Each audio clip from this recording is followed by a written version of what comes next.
Aaron Rodgers isn't just delaying his retirement decision, he's systematically destroying the Pittsburgh Steelers' future, and it's more calculated than anyone realizes. Right now, as we speak, the Pittsburgh Steelers front office is sitting in complete paralysis. Their quarterback room has been reduced to second-year pro Will Howard and Mason Rudolph. The NFL draft is approaching fast, set to begin right here in Pittsburgh on April 23rd. And Aaron Rodgers, the man who was supposed to solve their quarterback problem, is holding the entire franchise hostage with his silence. But here's what most people don't understand. This isn't just about an aging quarterback taking his time to decide whether to hang up his cleats. This is about one man's ego systematically dismantling one of the most storied franchises in NFL history. And the worst part? The Steelers walked right into the trap. When Pittsburgh made their move for Aaron Rodgers prior to the 2025 season, they thought they were getting a Super Bowl winner, a future Hall of Famer who could bridge their championship window. Instead, they got a master manipulator who's turned their desperation against them. The black and gold uniforms that once struck fear into opponents now represent a franchise in freefall, and Aaron Rodgers is the architect of their destruction. The evidence is everywhere if you know where to look. The roster moves that make no sense. The draft strategy that's been completely derailed. Reports indicate the Steelers have roughly $25 million to $30 million in cap space.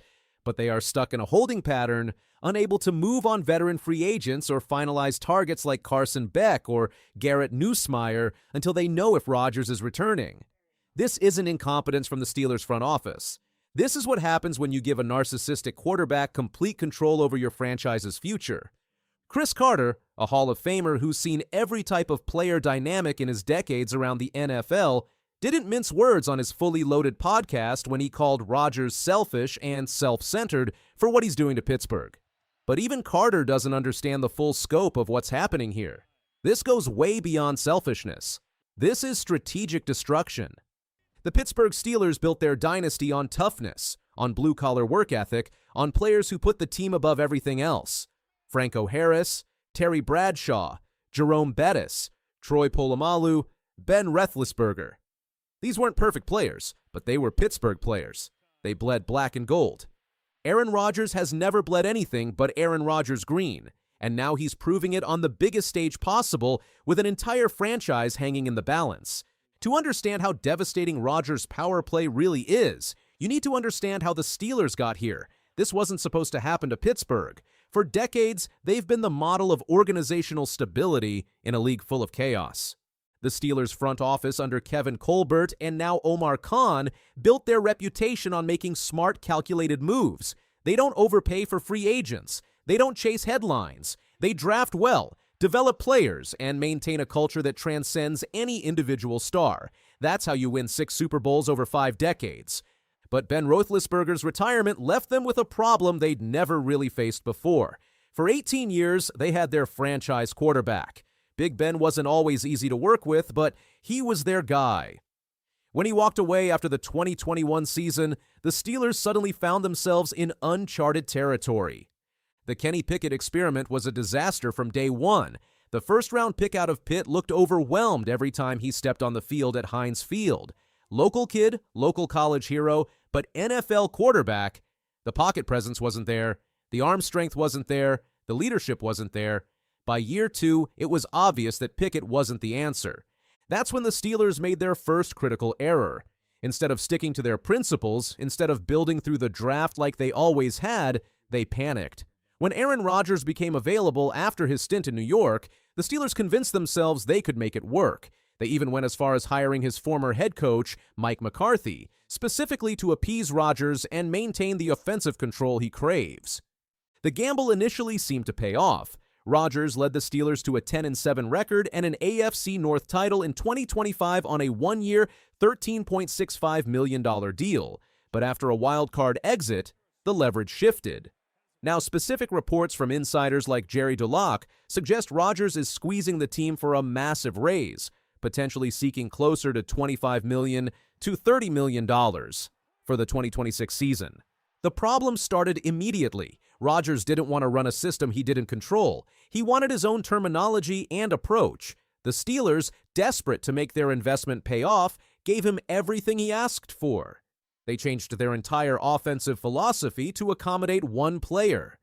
That should have been the first red flag. The Pittsburgh Steelers don't change for anyone. They find players who fit their system, not the other way around. But Aaron Rodgers isn't just anyone, and his ego demands that every organization bend to his will. Now, with his future hanging in the balance, Rodgers has found the ultimate leverage. He knows the Steelers can't move forward without knowing his decision. He knows they can't properly evaluate their roster, can't make draft plans, can't sign free agents, can't do anything until he decides whether he wants to play another season. The roster destruction Aaron Rodgers has caused isn't just about the players who left, it's about the overhaul that favored his ego over the team's future. The Steelers' receiver room has been completely overhauled to accommodate him, now featuring veterans like DK Metcalf and Michael Pittman Jr., because Rodgers prefers established targets over developing young talent. Deontay Johnson, a reliable target for years, was shown the door for failing Rodgers' demanding standards. Chase Claypool, a physical specimen with every tool to succeed, was marginalized because he couldn't grasp Rodgers' complex, audible system. Instead of working with the young player, Rodgers made it clear that Claypool simply wasn't smart enough for his offense. But it wasn't just the skill position players. The Steelers' offensive line suddenly had to protect a 42-year-old pocket passer who held the ball longer than anyone in the league. The mismatches were obvious, but Rodgers refused to adapt his timing to help his protection. The running game, which had been a strength of Pittsburgh's offense for decades, became an afterthought. Najee Harris and Jaylen Warren were reduced to safety valves for Rodgers' increasingly conservative approach. The Steelers' identity as a physical ground-and-pound offense evaporated overnight. Even the coaching staff felt the pressure. The entire offensive staff spent their time installing Rodgers' preferred concepts, and now, with his future uncertain, all of that investment is in jeopardy. The players they traded away are thriving in new systems. The draft picks spent on scheme-specific fits may be completely wasted if he retires. But the most damaging part isn't what's already happened. It's what's happening right now. Look at their quarterback room. Will Howard, a sixth-round project who spent his entire 2025 rookie season on IR with a broken hand, hasn't taken a single NFL snap. Mason Rudolph is a journeyman who has never been a long-term answer. That's it. In a normal offseason, the Steelers would be aggressively pursuing veteran free agents, working out young quarterbacks, and exploring trade options. They can't do any of that until Rodgers decides. Last year, he didn't sign until June 5th. Doing the same in 2026 effectively bypasses the entire draft and the meat of free agency. Ty Simpson, the prospect many believe could be a target, represents exactly the type of project Pittsburgh usually excels at developing, but they are stuck waiting. Trading Mason Rudolph before knowing Rodgers' intentions would leave them with almost nothing. Keeping him is equally problematic if Rodgers returns and consumes the remaining cap space. Cris Carter called Rodgers selfish. That barely scratches the surface. This is a calculated manipulation of power dynamics, a masterclass in leveraging uncertainty to maintain control.